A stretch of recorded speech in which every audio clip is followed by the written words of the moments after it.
അല്ല ഗൈസ്, കുറച്ച് ദിവസങ്ങളായിട്ട് റീൽസിലെല്ലാം കറങ്ങി നടക്കണ ഒരു പഴംപൊരിയുടെ റെസിപ്പിയാണ് കേട്ടോ ഇന്ന് ട്രൈ ആക്കണത്. അതിന് വേണ്ടിയിട്ട് 2 നേന്ത്രപ്പഴം പഴുത്തത് നോക്കിയെടുത്തിട്ട് ഇതേപോലെ കൈ വെച്ച് നന്നായിട്ട് ഒന്ന് സ്മാഷ് ചെയ്ത് മാറ്റി വെക്കണം. ഇനി അതിലേക്ക് 5 ടേബിൾ സ്പൂൺ പാലൊഴിച്ച് കൊടുക്കണം. 1/2 ടീസ്പൂൺ ഏലക്കാപ്പൊടി, 1/4 ടീസ്പൂൺ ഉപ്പുപൊടി, മധുരത്തിന് ആവശ്യമായിട്ട് 1/2 ടീസ്പൂൺ ശർക്കര പൊടിച്ചത്. ഇത് കഴിക്കുമ്പോൾ ഒരു ടേസ്റ്റ് കൂടുതൽ കിട്ടുന്നതിന് വേണ്ടിയിട്ട് ഒരു കൈപ്പിടി തേങ്ങ ചിരകിയതും ചേർത്ത് നന്നായിട്ട് ഒന്ന് യോജിപ്പിച്ചെടുക്കണം.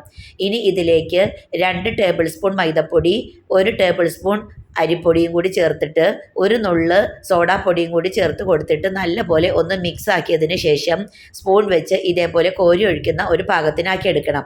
ഇനി ഒരു പാനിലേക്ക് ഓയിലൊഴിച്ച് ചൂടായി കഴിയുമ്പോൾ ഓരോ സ്പൂൺ വെച്ച് ഇത് കോരി ഒഴിച്ച് തിരിച്ചും മറിച്ചും ഇട്ട് പൊരിച്ചെടുത്താൽ അടിപൊളി സ്പൂൺ പഴംപൊരി നമുക്കും തയ്യാറാക്കി എടുക്കാവും.